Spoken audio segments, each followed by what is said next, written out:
All right, we are back. This is kicking off book section number 1, and starting things off will be Trevitt and talking about Inhumans Judgment Day, wrapping up this Inhumans line here, or at least the current initiative of Inhumans. Yeah. No plans so far. I haven't over the next 3 or 4 months. I haven't heard anything, so I think it's going to be a long while before we see the Inhumans again. Oh, Black Bolt, we still got Black Bolt going until at least April. So Inhumans Judgment Day number 1. Why it's a number 1, I have no fucking clue, because it's a one-shot and there's not going to be a number 2. So I don't know why they do that either. The title Judgment Day has a bit of finality in it. Like, is there going to be a second Judgment Day? But so written by Al Ewing, art by Michael Mundo and Kevin Lebrando, with some inks, and I think that's exactly what it says. Additional inks. It says additional inks by Mark Deering, and colors by Jose Villarrubia. I think I got that right. With letters by Virtual Calligraphies, Clayton Cowles, and a wonderful cover by Daniel Acuna. So we got the solicit. The Inhumans face the wrath of their creators. The royal family has spent months tracking down Primogen, the element that birthed Terrigen, and could save the Inhuman race from its slow extinction. But to get it, they confronted the progenitors, beings older than the earth itself. They stole fire from the gods, and the gods are angry. The fate of the planet Earth once again sits in Black Bolt's and Medusa's hands. The progenitors are here to end their experiment once and for all, and our world with it. Who will be able to stand ... on Judgment Day? Oh boy. No Sarah Connor in this book, though. No Sarah Connor, no Arnold. Which is kind of funny, because the progenitors weren't, like, they say that in this solicit that they're their makers, but they're not their makers. The Kree are their makers, and these guys made the Kree, but whatever. So we start this one shot off on New Arctillon, created by Flint from Moon Rocks and Crystal from his body, because over in Royals he had that, he touched the Primogen, and he got all upside down. The dude with the upside down skeleton. The Moon King. Right? Yeah, he's the Moon King. Okay. So, and we learned. I mean, I didn't put this in my notes, but no, I did put it in my notes. Never mind. I won't say it. But yeah. So he created this thing with his power. He has control over rocks. So he built this tower that looks a lot like that tower that Karnak hangs out in.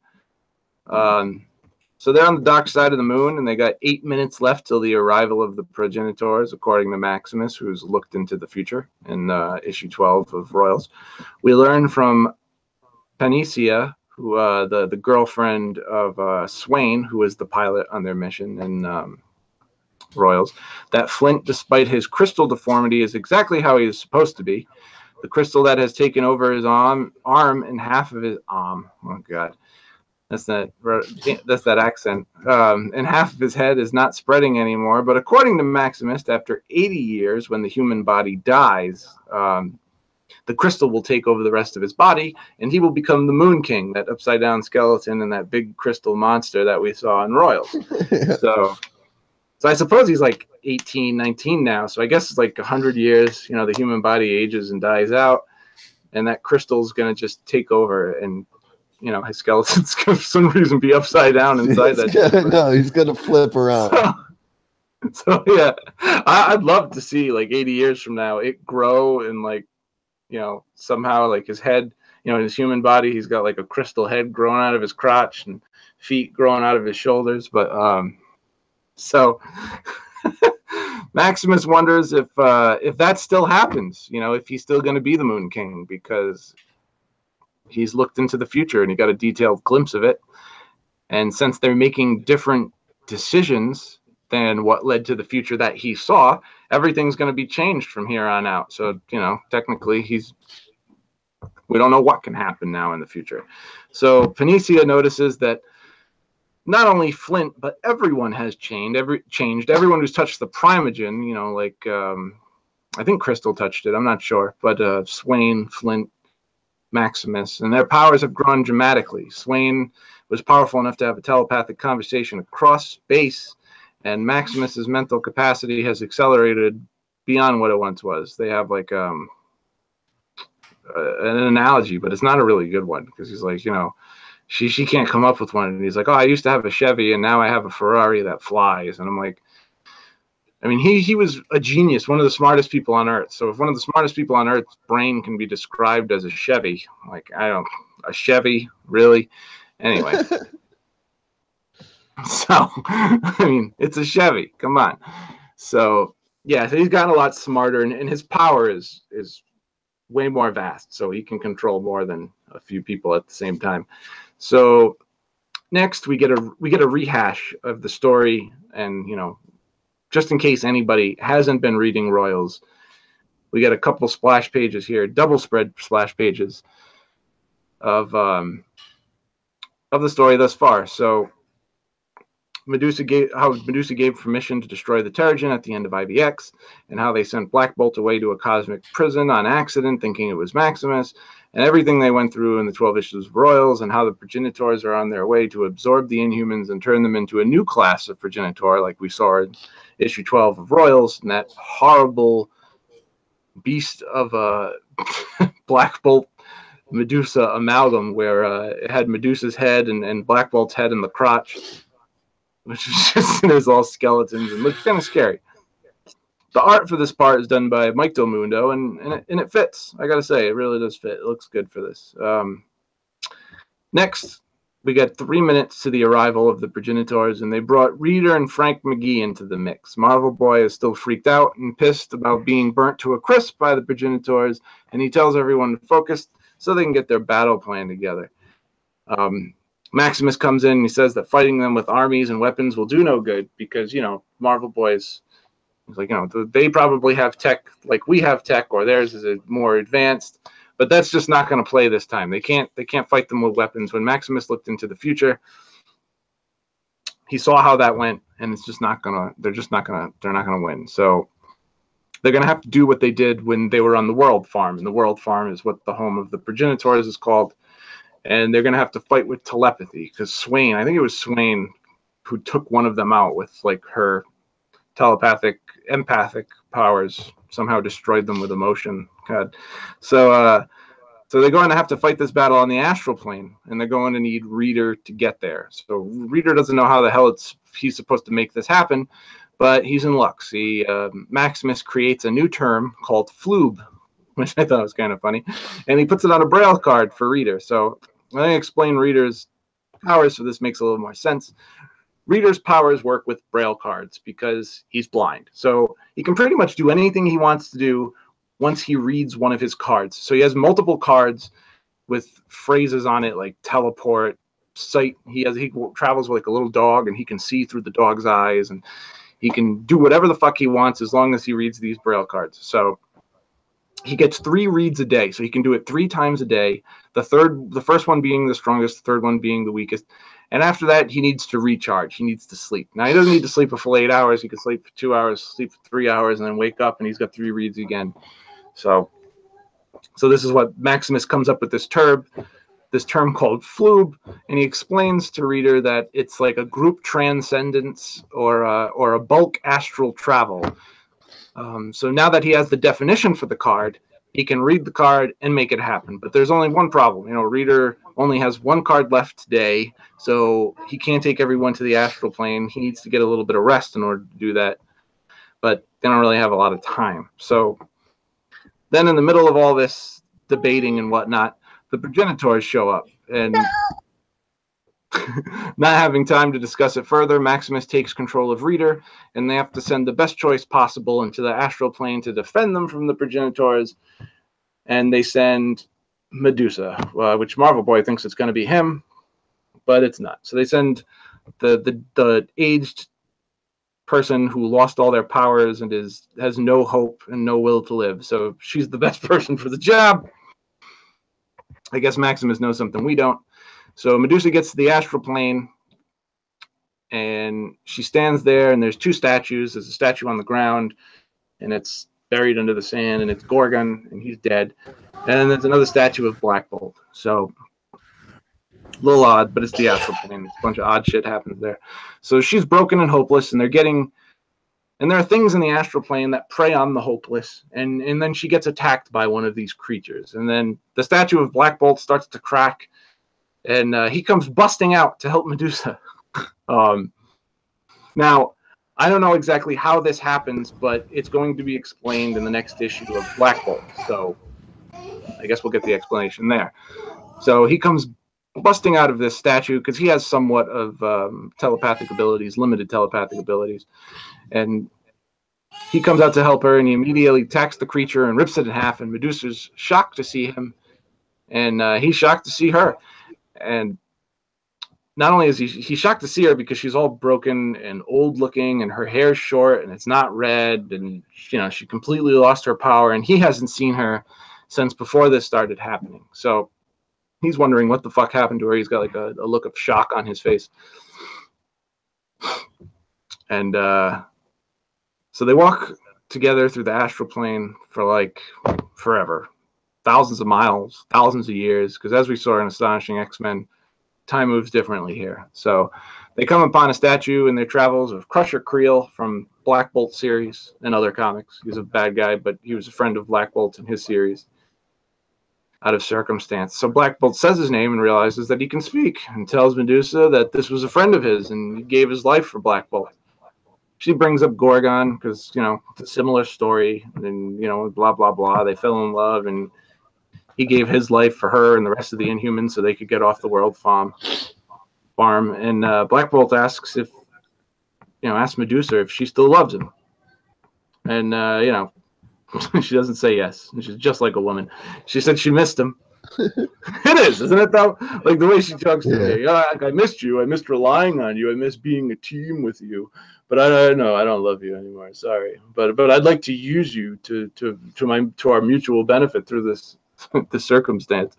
But so they speak about how they both went through a lot, and neither one of them are who they are before they went on their separate missions. He's not who he was before he got sent to that prison. She's not who she was before they went out into space and had their little adventure. So, they decide to just move forward and get through whatever they're going through at the moment. So then a progenitor comes up out of the ground, and Medusa falls in the hole, and Black Bolt grabs her before she gets eaten and tells her to give him her other hand, but she can't because mysteriously there's a Primogen crystal in her hand.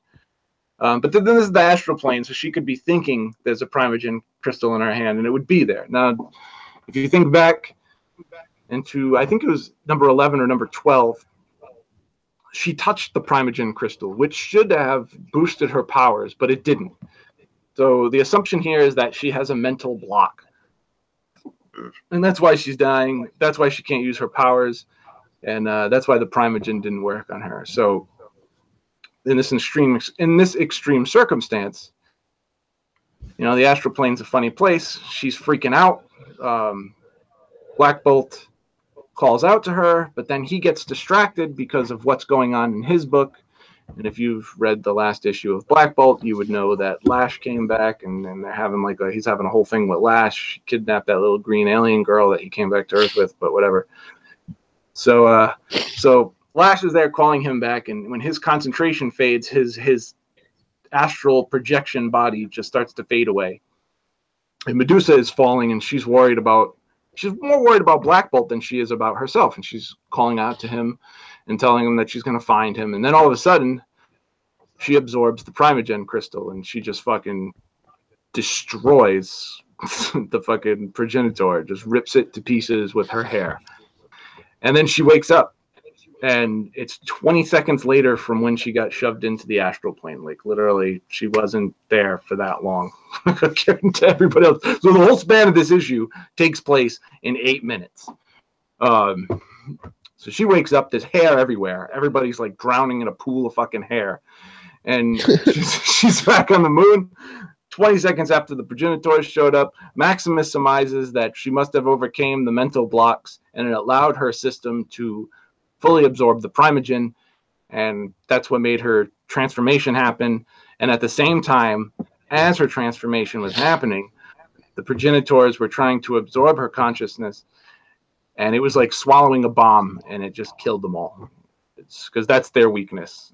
They're, small-minded, I guess. So with the progenitors dead, Medusa decides their next mission is going to be to bring Black Bolt home, and that's the end. Like, pretty much, that's the end. I mean, we get an epilogue, and the epilogue is the world farm where the progenitors are from, their home world, and they're getting a notification that the ones that went out to assimilate the Inhumans were dead, and they're fucking freaked out because that doesn't normally happen to them. So they want to avoid the threat. That's their new protocol. Avoid the threat, avoid the Inhumans, stay the fuck away from them.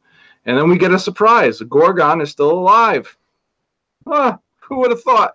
So he's still on the world farm, and he's kicking ass. He starts stomping, and he threatens him, and that's the end. It doesn't say to be continued. It doesn't say the end. It just says forward, whatever that means. So I suppose we're going to learn more in Black Bolt, and maybe learn more in the future of maybe another Inhumans book or something. But so they got pretty much set back to status quo. Like, everybody's got their powers back. Everybody's okay.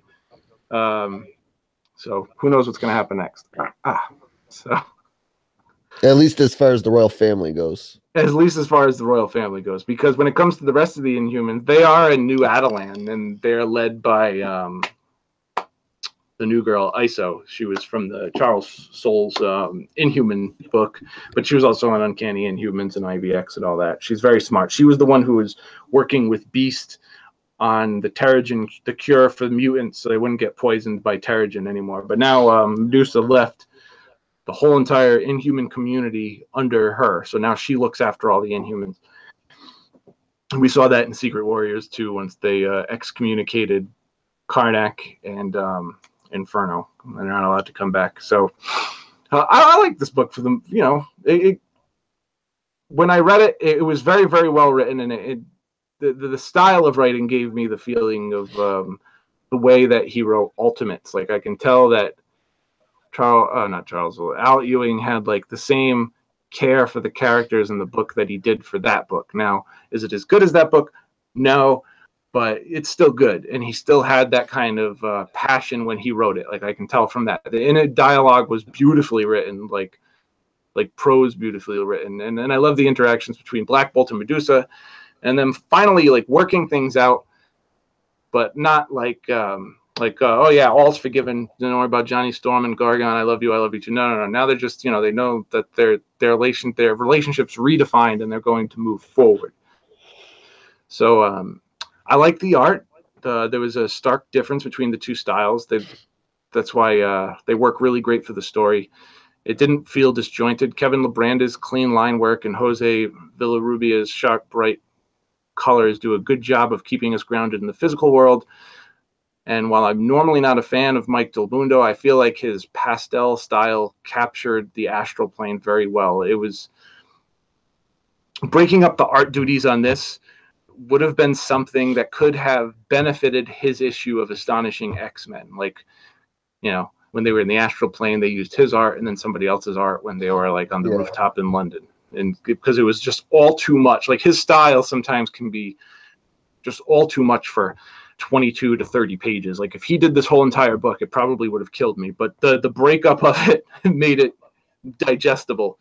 So I really enjoyed it. It was a nice cap off to Royals. So it was a buy for me. Yeah, my only problem with this book is, like, you have to know so much about what's going on before you even pick it up. So I'm like, who is this? What's going on here? I'm really lost when I read this book. But I do like when they focus on at least the two people that I do know, which are like Black Bolt and Medusa, so I can pull at least something out of that. And like, I do agree with you as far as the art goes. Like, the change in style helped me at least understand where I was by the time the twist finally revealed itself. You know what I'm saying? Like, I was like, oh, okay, now that makes sense. Why they did that. So, again, I'm not an Inhumans fan. I'm probably one of the least biggest Inhumans fans you'll ever come across, but it's not forget territory. I would say borrow it.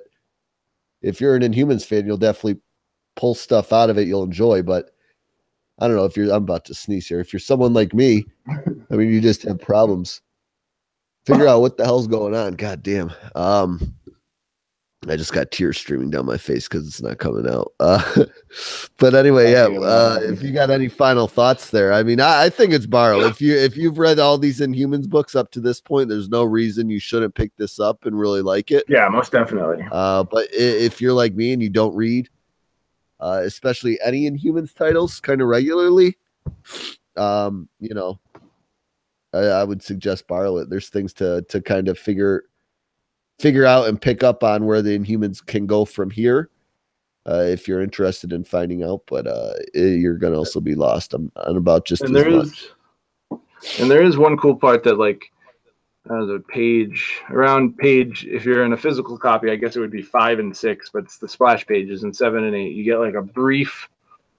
I mean, it covers all 12 issues of Royals in 2 splash pages, but you get like a brief nod to everything that happened.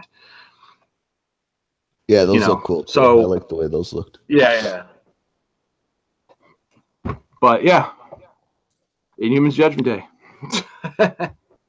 Yep. So if you're gonna miss the Inhumans going away, you're gonna want to read it. And if you don't care either way, forget about it and check it out. Maybe flip through it at the store, see if there's something to pull out of it. I really wish this sneeze would come out. It's killing me. We're going on to Amazing Spider-Man 7. Fuck, I can never remember the count anymore. 794 we're on. 94. You know, someone told me if you say orange, it'll kill the sneeze. Someone said once that so I read it somewhere. If like you're about to sneeze and you say orange, like the way you say the word will like tickle something in your nose that'll like kill the sneeze. Oh, see, I always heard stare at a light and that'll get it out, but that never works for me either. But yeah, 794. So my mini theory is that because the whole Venom event was so nothing, they didn't want to waste all Amazing Spider-Man issues on it. So that's why it was a Venom crossover too, partially, so it didn't up the number count towards the ever precious 800. Yeah, I think coming up around that corner. So anyway, we're going to talk a little bit about 794, which gets the Amazing Spider-Man title back on track, where he is going to kind of wrap up some long lingering threads with some dude named Scorpio from a pretty long running story that kicked off All New, All Different and ran for about 12 issues, essentially. This mystery was brewing in the background, finally bubbled up and came to a head. So we're going to kick things off here this issue, going over the team. We got just regular old Spider-Man team back on duties here. Dan Slott. Christos Gage surprisingly gets a writer's credit on this issue as well. Stuart Imodum on pencils. Wade Van Grawbadger on inks. Marte Gracia on colors. And then VC's Joe Carmanga on letterers. So yeah, the pretty much Spider-Man legacy team a little bit before that, that's been handling duties for a while. And we start things off at the bottom of the Atlantic Ocean with this submarine approaching this, I don't know, secure facility called the Lockbox. Kind of keeps all the dirty secrets S.H.I.E.L.D. used to keep track of, now kind of in the hands of this private security company, I guess, is basically what it boils down to. So these independent contractors of sorts, I guess, bring this item to the Lockbox. This dude in a pretty sweet goatee and chops looking facial hairstyle kind of walks him through the facility. What'd you say? So there's a nice beard. He's got a sweet beard there. Yeah, he does. He's got some nice chops there on the side too. It doesn't all connect. I like his style. But yeah, he's walking these I don't know. Everyone's kind of just like a mystery random person right now. Through this facility, taking them to this area, super secure, hiding the most high-tech weaponry that can't be in anybody's hands. They walk by the if you remember from, the earlier Spider-Man stories, the Zodiac key, it's called. And it starts putting off this crazy energy. They're trying to contain it and having problems essentially doing so. So they have to go start entering these security measures. Well, all this is going down. I'm not sure if this is just coincidence this happens and this gives them the opening to start acting or not. Or did they just time this because they knew this would all start going down? I think they timed it. Okay. So we'll roll with that. I'm fine with that. Anyway, while the workers are investigating the Zodiac key and what's going on here, trying to stop it from basically exploding, the mystery guests that have arrived in the submarine start unpackaging the box they've brought to reveal a bunch of pumpkin bombs. So we know Norman Osborn most likely has a hand in whoever these people or whatever these people are doing here. We know they work for him. They throw the bombs, they start exploding, so this leads to this giant fight, and I think it weakens the structure just enough for this Zodiac key to snap free and basically bust straight out of this facility, up through the water and straight into the sky. It kind of does like a Batman thing in front of the moon, like the Batman '89 movie with the bat wing. I can almost hear the music going in my head. And we then flash forward to Peter, and we check on what Peter and dressed as Spider-Man, accompanied by Mockingbird, are doing. He seems to be messing with this giant. It's now what, Horizon Labs tech. Yeah. I don't know how Horizon, because I swore Peter bought Horizon. I guess they split off when they went bankrupt and got to be their own company again, and kept all the Parker tech they were working on. But aren't they a university? Yeah, but they have a lab too, Horizon Labs, and that's Peter. Yeah, he worked there for a while though. I don't think he was in college, and I don't think he was teaching. I don't know. I'll have to reread some of that arc. He had a job there. That was during the right before Secret Wars, right? And after Superior. Yeah. Well, I think it was before Superior, actually. Before Superior. Yeah. But anyway, the point of this whole scene is they got this giant cannon there. So it's property of Horizon Labs, and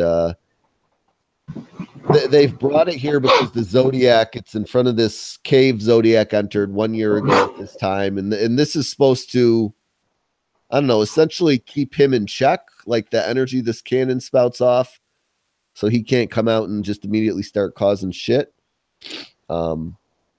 This cave door starts opening on cue, and Zodiac starts emerging out of it. As he comes out of it, the cannon, like clockwork, fires on him, kind of keeps him in place and puts the shield around him. And Peter and Mockingbird, they approach him and kind of have a quick exchange with him real quick. Back and forth, unknowing to them that the Zodiac key is on its way and into his grasp. So once he grabs that hold of that Zodiac key, pretty much all bets are off. I mean, I never really understood how all this Zodiac shit worked in the first place, but whatever. I'm fine with it. He's got this connection to this strange piece of technology I don't understand. And it's overpowering this cannon. He ends up taking off, separating from Peter, not killing him or doing anything, probably like he should after being trapped for a year, just flat out taking off. And that's when we break from that section of the story and check back in on the lockbox. So we just have a gunfight going down between who we should know are Goblin's goons if you've ever read Spider-Man at all, based on the pumpkin bombs that were involved in everything. In these just private security firm. They end up getting gunned down in this standoff that's 4-on-2. I don't understand how this happens. Because both set of guns are drawn up. Like if this is a Call of Duty game, I know I've been playing a lot of Call of Duty lately. But if it's me and somebody on my clan, facing 4 other dudes and we're all standing face to face, I'm pretty sure the 4 dudes' bullets are at least going to hit us before we take out all 4 of them. But that's not how it works. I know they just they're take the idiots. fire like bitches. The four dudes are sitting there and they're like, we're willing to like, take you're the not chance getting or in some here. crap. Yeah. You're not going to get it here. And the guys are like, oh, fuck you. And they just start shooting them. Like, why wouldn't you shoot the bad guys first? Like, just shoot them. Why are you going to ask questions? You're going to try to arrest them? The base is filling up with water. Like, it's kind of like, a stupid little nitpick, but I'm like, listen, this is not how this would go down if I had a gun in my hands at all. I'll tell you that. No. I'm shooting first, asking questions later. Yeah, right? Even a body cam is going to, you'd be free of all charges in this case. They're bad guys already killed half the building and blown it up to smithereens. now standing in front of you with guns, like, shoot them. Anyway, we don't know what they're going after that they were trying to be stopped at. They're after something. It wasn't the Zodiac key necessarily, we find out, but we don't know what yet, and we'll get to that. But we check back in on Peter, and he is trying to take, off and give chase to Zodiac, who's approaching Big Ben. This is all, again, taking place in London, obviously, with Big Ben present. Shout out to all the, overseas listeners. But Peter starts scaling the building, trying to race Zodiac up to the top. By the time he gets in that, the watch face area, he sees Zodiac has inserted the key into Big Ben. I don't really know what he's trying to get at here. It's going to give him extra power. It's going to open some dimension, whatever. He had this fixed and set up while he was, running the company he ran all those 12 issues ago. That's right. He put a secret transmitter inside that, like, when he puts the Zodiac key in, it'll send a code to every satellite system, and he'll get all the world's secrets, so he can, like, be the master of information. Okay, yeah, I forget what his ultimate motivation was back then. It was so long ago. You know what I'm saying? And it was a decent enough story, but it's not something I'm suggesting anybody needs to go run out and read right now. You know what? It was all right. It wasn't great. All right. But so anyway, Peter's trying to just rip this thing out of the setting it's in, and the connection is so strong he's not having much luck. He's just getting shit talked to by Zodiac while he's watching him try to just rip his, hard work right out of Big Ben. And Peter gets this bright idea. He's like, well, it came to you the first time when you were stuck in the shield and you basically were powerless, couldn't do anything. So he's like, he comes to the conclusion, what if I just sock the shit out of you, knock you out of this clock tower? I think it's going to try to rescue you. And sure enough, that's exactly what happens. I know that sounds really corny, but I actually kind of liked his reasoning and the motivations behind him just clocking the shit out of this dude and sending him flying out of the clock tower. Pretty sure this won't kill you. Right? Yeah, and then he's almost watching him hit the ground. He's like, I might have been wrong, but then it saves him. So yeah, well, the dude is saved and he kind of floats down to the bottom. He's looking up at Peter, talking shit again to Peter. He's so distracted by Peter, he doesn't notice Mockingbird moving in on him. And then she then knocks him out, separating him from the key as he gets taken into custody and kind of has like a Scooby-Doo moment where he's like, yeah, I'm going to jail, but I saw a year into the future, even though the year he supposedly saw ends right here. This is the year that he shouldn't have known anything else is coming. That's what he said it too, right after he got back. He's like, I got an hour and I know what happens for the next hour, and then I don't know anything. So it's like, what are you talking about? Yeah, right? So I don't know what he's really getting at here. He knows people stole something, but he doesn't know what comes after it's stolen. So I don't know what he's hinting at. Doesn't really make a whole lot of sense. Maybe another nitpick on my part. I don't know. But so he does. He has this Scooby-Doo moment. He goes off to jail. And Peter's like, if that dude thinks that's scary to me, it sounds like he's describing my Tuesday. So really making light of it. And then everything comes full circle. We see why these people went down to the lockbox, what they were ultimately after as they walk into Norman Osborn's office, and they pull out the red canister. And the red canister contains the red symbiote, which everybody, if you are familiar with Spider-Man history in any way, shape, or form, knows, named Carnage. I personally did not read the Carnage series. I don't know what you read of it, but I did not know that the thing was separated from Cassidy, Cletus Cassidy. No, I didn't know that either. I have it, but I haven't gotten to read it yet. So okay, yeah. So I'm going to download that and try to catch up on that because I think it was what 16 issues or 18. Yeah, it was 16 issues. And it was done by Conway, right? I think it was Conway and I don't know who did Jerry Conway and Mike Perkins. So it was the Iron Fist creative team, only except instead of Brisson, it was written by Conway. So the art team is the people who do Iron Fist. Oh, okay. All right. Yeah, so I'm going to read that. I'm going to see if I can get my answers there. But Norman Osborn has his hands on the red symbiote. That is not going to be good for anybody. And at least I know we've been bitching about kind of the symbiote overkill lately, and this is a little more of that. But at least it's a different one, and it's going to be, probably a different little story mixed in with this quote unquote Red Goblin stuff all starting to go down. So I'm on board for that. I can't wait to see what happens. See, I'm twisted on this overall issue though. I'm really between buy and a borrow. I really love the ending and the end development. Scorpio, I could care less about. Yeah. So essentially, I like how it all connected though and came all around in the end. So I guess I would lean more towards buy than borrow. Because I guess if it's not just a coincidence that they're down there and the key gets, and they kind of knew all that was happening, that's a little cooler to me. But I don't know any of that for sure. So I almost talked myself back into borrow. I'm going to lean towards buy before I talk myself into something else, just because I really, again, like the end development and the art. The art looks great. I like Amonum.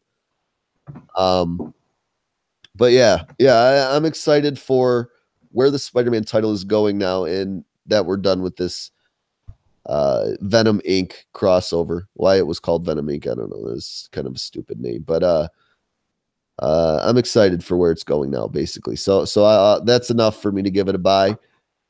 I don't know how you feel about it. What do you think?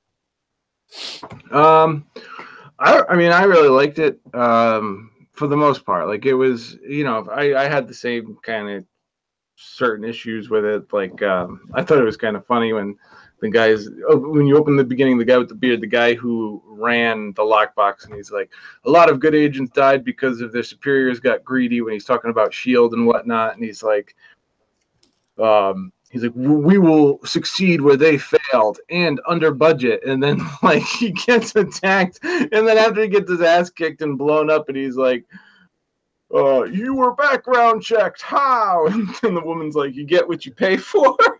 Because he said they were under budget. So. Yeah. You cheap fuck. Look what I don't think he could have paid any budget. Norman Osborn would have got in there. Yeah, he would have got in there anyway.